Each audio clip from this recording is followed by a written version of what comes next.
Dear students, let us start the discussion on today's newspaper, that is 3rd April 2018. The first article, Big Thaw on the Korean Peninsula. Here, an active diplomacy is going on in Korean Peninsula. North has participated in Winter Olympics. North and South together marched as one single nation in Winter Olympics.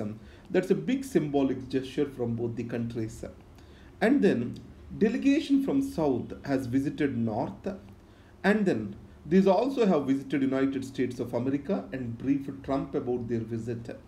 And finally, President Trump has agreed to meet North Korean leader Kim Jong-un. Third is, the North Korean leader recently in the last week has visited Beijing and met Xi Jinping. And Xi Jinping also has briefed Trump about the developments. And in the coming month, North Korean leader and South Korean president, both of them are meeting, and followed by a meeting from the Trump. So in this hectic diplomacy, what are the outcomes that are expected? Why such a hectic diplomacy is happening in the first place? Remember one thing, the North Korea expects two things from here. One is security and legitimacy of its regime, and second, lifting of the economic sanctions. And what North is ready to give, that is a peaceful Korean peninsula. And this peaceful Korean peninsula is essential for South Korea and also to China. To what extent it serves the United States interests, I have my own doubts on it. So in this case, whenever North Korea has conducted the tests, obviously the pressure was increasing on China, and China was seen as more non-cooperative with the international world. And second, North Korea also has irritated China. So during G20, Belt and Road Forum meeting, and BRICS summit, at all these times, North has conducted these weapons test, missile or the nuclear bomb test. So because of this, China has faced a huge embarrassment in the international world. And third is, this kind of uncertainty in the Korean peninsula has made US to deploy its missiles. These are called third missiles. This has made China insecure. Their radars can focus on China and its military establishments, and it is going to damage the strategic interests of China. And the North Korean refugees, their natural home, second home is China. So again, China also has strong trade relations with South Korea. So if you see this, China has a natural interest for peace in Korean peninsula. At the same time, China do not want to lose its leverage on North Korea and keep everything in the hands of the South and the United States of America. You know, six party talks were also held because of the initiative of China. And today 90% of the trade of North Korea is with China. So that's why China holds leverage over North Korea, which it is not ready to lose. And second, coming to South Korea, yes, the continuous state of hostility with North Korea, it is creating a huge problem for its economic growth and also the stability. And second, continuous sanctions on North Korea has crippled its economy, and it has got the world's poorest indices related to development. And so North and South also have the interests. Coming to the United States of America, it wants to protect its leverage in South Korea, and also it wants to decrease the importance of China and its hold in North Korea. So in this context, though US has promised many things to North Korea in the past, it failed to deliver. Previously, Jimmy Carter and Clinton have visited North Korea, promised nuclear reactors to it, but they did not materialize. That's why North Korea do not enjoy any trust over the any trust over the United States of America. And here, Japan also has its own problems with South Korea and also North Korea. And recently, North Korea has fired missiles which took the flight over the Japan. So because of all these things, Korean Peninsula is very much intense. So Japan wants peace, South Korea wants peace, China wants peace over there. Then the United States is expected to lose its leverage once the peace gets settled in Korean Peninsula. So what the dirty game the United States is expected to play is a major question over here. US also wants to have the peace, but only on its own terms. Because here Mr. Kim is talking about denuclearization of Korean Peninsula. Why he will trade that, for what he will trade that bargain? He will trade it for. So obviously he wants US presence in the Korean Peninsula has to be done away with. There will be no military exercises between South and US. And third thing is, he wants probably the South Korea and Japan to be out of US nuclear umbrella. So this will never be an take for United States in this particular scenario. So this is what about this article. So the Donald Trump's idea of what an acceptable deal, this is what is going to damage the entire peace process which has started over there. And previously it happened, and it is again it is going to happen, and it will be repeated. That's what I think. The next, millets and wheat over rice and meat. You know that in India we have a triple burden now. What is this? One way we have obesity, and the other way we have malnutrition, and then we also have micronutrient deficiency. The common is iron deficiency, which is leading to anemia, zinc deficiency, etc. So what this study states is shifting from rice to coarse cereals, and then meat to leafy vegetables, and also pulses that can reduce the micronutrient deficiency. It means our nutritional mix has to change. The nutritional transition for better has to happen in India. That is the essence of this article. Kaveri again. So here we have to talk about article 262, interstate river water disputes, and then Kaveri river water dispute. And a tribunal was constituted. It has given its award. Then it was challenged in the Supreme Court. Supreme Court also has given its final award. And in that final award, the Supreme Court has stated that Kaveri Management Board has to be constituted. So this Kaveri Management Board has to manage the sharing of waters across the riparian states. So in this context, the center has asked for more clarity on this matter. Now, how the Karnataka infers it as this? It states that it is not a management board. The Supreme Court wanted to have a dispute resolution mechanism. So if the management board is there, entire river management goes into this. And if a dispute resolution mechanism means whenever the dispute comes up, then only it will handle the situation. Obviously, in the second, upper riparian state will have an edge over the lower riparian state. So now, why the center wants to delay it further? Obviously, there are political considerations behind that. Now, if you take elections are on the way in Karnataka, any of tinkering with the Kaveri river or establishment of a management board will affect the prospects of the ruling party at the center. So in India, with regard to the management of natural resources, more than the politics, if the permanent autonomous institutions takes the responsibility, then we can better handle them. But in India, these matters are left to the politics of the day. Now, if you take South Africa, even in the case of China, or in the case of France, the river management boards, they provide for comprehensive development of the river. In India, we need to have a similar regime. That's what the second ARC talks about on this issue. On the background, talk about Interstate River Water Disputes Act and what is the recent amendment proposed for Interstate River Water Dispute Act for creation of permanent tribunal. You need to look into it again. And then a clarifying vote. So in Sri Lanka, the local government elections has changed the entire national landscape. Now, I will give you the importance of local government elections here. Even in India, the local government elections are kind of a feedback to the political parties functioning at the state and the union level. So, in this case, The decentralization is giving its voice. That's what is the point I wanted to state. Now, coming back into this article, a clarifying vote. So, a no trust vote is proposed, a motion is proposed in Sri Lankan parliament.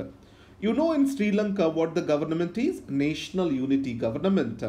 This is formed from United National Party and also Sri Lankan Freedom Party. So, President he belongs to Sri Lankan Freedom Party, Sirisena, and UNP, Ranil Wickremesinghe is the Prime Minister, Sirisena is the President. In local government elections, they contested separately, and finally they lost to Sri Lankan People Party, headed by their opposition, that is, Rajapaksa. Though Rajapaksa is not directly involved, by and large his support was given to this party, and this party has got a huge majority. So in this context, the rifts got wide open. So here, the no trust motion is also going to bring the rifts into open further. That's what this article talks about. Now, in this context, my most worry is about ongoing constitutional reform process in Sri Lanka. Now, Sri Lanka wants to transform itself from a semi-presidential system to more parliamentary system where accountability will be high. More of unitary system to a federal kind of system so that the devolution of the powers to the provinces will be much higher. So, if this comes, then obviously there will be a greater solution to the existing ethnic problems in Sri Lanka. In the last week, you saw emergency was imposed in Sri Lanka due to violence on minorities. So, the Sri Lanka is in a very fluid state politically and also socially. The next, sharing data across the borders. Now, I'll give you a situation. If an Indian investigator wants to have a certified document from WhatsApp about the conversation between two private individuals, do you think is that possible? No. Because he has to write to WhatsApp headquarters in California, and then they have to respond to it. And the law which is governing or agreement governing them is Mutual Legal Assistance Treaty, and under it it will take months together. And the second is, today there is something called radicalization of the youth happening through social media. Obviously, greater divergence of the information is expected from these social media giants, and they are non-cooperative. So in this context, US has come up with a new law that is called Cloud Act, clarifying lawful overseas use of data act. Clarifying lawful overseas use of data act. Under this, US government will come with data sharing agreements with different countries, and US giants like Google, WhatsApp, Facebook, they may be or they can share the information with the other countries. So in this context, obviously it will be helpful, but to whom the data belongs to? It is the data of Indian citizens who are asking for it, Indian government. Then the question of data sovereignty comes over here. To whom this data belongs to? Why we shall come into an agreement with the conditions of the US to get our own data is the question. And second, US clearly stated that it will come into data sharing agreement only when there is rule of law and respect for privacy and civil liberties in a given country. So it means a country's data can only be accessed if it is agreeing to the terms imposed by the United States of America. So that is what is a question of data sovereignty. And then federalism and fairness. Now let's take North and South divides in India first thing. So the South contributes greater to the revenues of the Union. And culturally, politically, who is dominant in the national affairs? It is stated that there are people from the North. So that's why South have a heartburn. So culturally, the South is looking for greater autonomy of expression of their values and symbols. So in this context, Karnataka has spoken about having its own state flag as a symbolic gesture. And second is, now with regard to financial distribution, so there is an agitation going among the southern states on the 15th Finance Commission recommendations. 15th Finance Commission, what it stated is, The 2011 census will be taken in the place of 1971 census to calculate the population for sharing of revenues. Obviously, between 1971 and 2011, the southern states have actively stabilized their population, and it did not happen in the north. Because of their active policy persuasion, they are being penalized. That's how the south states look at it as. They are losing for active policy action. That's what their complaint is. And second, once in 2026, as the seats to Lok Sabha are revised, as the population is stabilized much earlier in the south, it is expected that they are going to lose more seats in Lok Sabha, and the seats are expected to go to the northern states. So that's how politically, culturally they are marginalized, and there is a kind of assertiveness that is growing among the southern states. That is one thing which has been spoken about. And the second thing is Article 3. So Article 3 has well served India to protect the subnationalism and to protect it from subnationalism, to address various demands related to separate state movements. So India is a indestructible union of destructible states. It is also called holding together federation rather than coming together federation. It means the federal units are being created more for administrative convenience, and they cannot secede from the union. So in this context, the Article 356 and its misuse is also a heartburn to the states. And India is also called asymmetrical federalism because of lack of equal treatment across the federal units.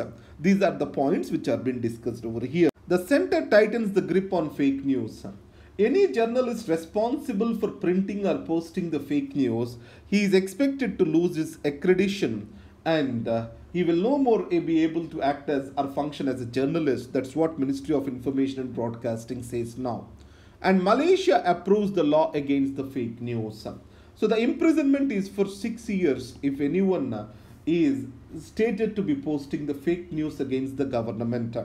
So here, fake news not just exist against the government, they also exist against the people, against the society, etc. But this law specifically talks about the fake news against the government. Tragedy of errors. Why there is so much of resentment against the Indian government in Kashmir Ease? That is what is the question. The first is, when the Kashmir annexed to India, it was under special circumstances. So in these circumstances, the Sheikh Abdullah has enjoyed the legitimacy with the people. And the Sheikh Abdullah was arrested in 1953. And there was also rhetoric from the right wing, especially Janasangh, on Article 370, and they want to scrap it. Kashmiris see Article 370 is an link or a lifeline between the Kashmir and the Union of India, and that's why any of the rhetoric on Article 370 was not acceptable to the Kashmiris. And the third thing is elections. By and large, elections in Kashmir are a farce. So if you take the elections in 1977 to an extent are fair, and Mr. Sheikh Abdullah has come to power. After Sheikh Abdullah, Congress has come close to National Conference, and slowly National Conference started losing its legitimacy, and it was seen more as an agent of the center rather than as the party that is representing the interests of the people in Kashmir. So the worst happened is in 1987 elections, in which there was mass rigging. So here, a Muslim United Party, which is an opposition party, it lost the elections to Congress National Conference combined. And this Muslim United Party members, they took to weapons. And most of the JKLF leaders, Hurriyat Conference, these belong to the Muslim United Party of 1987. So, failure of democracy, loss of legitimacy for National Conference. Now, rhetoric on Article 370. These are the reasons for the alienation of the Kashmiris from India. Now, core sector grows 5.3%. So, what constitutes the core sector? That's what you need to understand. Previously, there was a question, which of the following constitute the core sector? So, 8 infrastructure sectors together are called core sectors. They are crude, coal, natural gas, refinery, fertilizer, steel, cement, and electricity. So remember these core industries. What is the weightage for the core industries in the index of industrial production? Try to go through them. In your economy, the questions will be very simple. They will be more stuck to the terminology. So China imposes tariffs on US goods, tit for tat. So US has imposed the tariffs and China wants to respond with equal strong voice and maneuver. It also imposed the same. And CRISIL ICRA differ on stressed asset outlook. We don't need to look into this. But what is the stressed assets? So NPAs plus restructured assets of the banks plus written off loans, these three together we call them as stressed assets. What are NPAs? Any repayment, either principal or interest, if it is pending for greater than 90 days, we call that as an NPA. What is a restructured asset? Any asset which is either restructured into or any loan restructured into equity, or wherever there is debt restructuring, or wherever we are waiving off the interest, everything comes under restructured assets. Written off loans, where the banks have removed them from their accounts as losses, these are called written off loans. These three together we call them as stressed assets. Try to look into that. That can be a possible question to you. In the last page, I gave you the notes that is available to you at lax.in/CivilsPrep. Thank you very much and all the best. All the best. Thank you. There is a small announcement for you. As I am doing this prelims roundup program, most of my time is going in preparation for that particular class. So I will restart this perspectives within a week. So within a week, my class are expected to complete in roundup program. After that, I will start this perspectives program again. Thank you very much.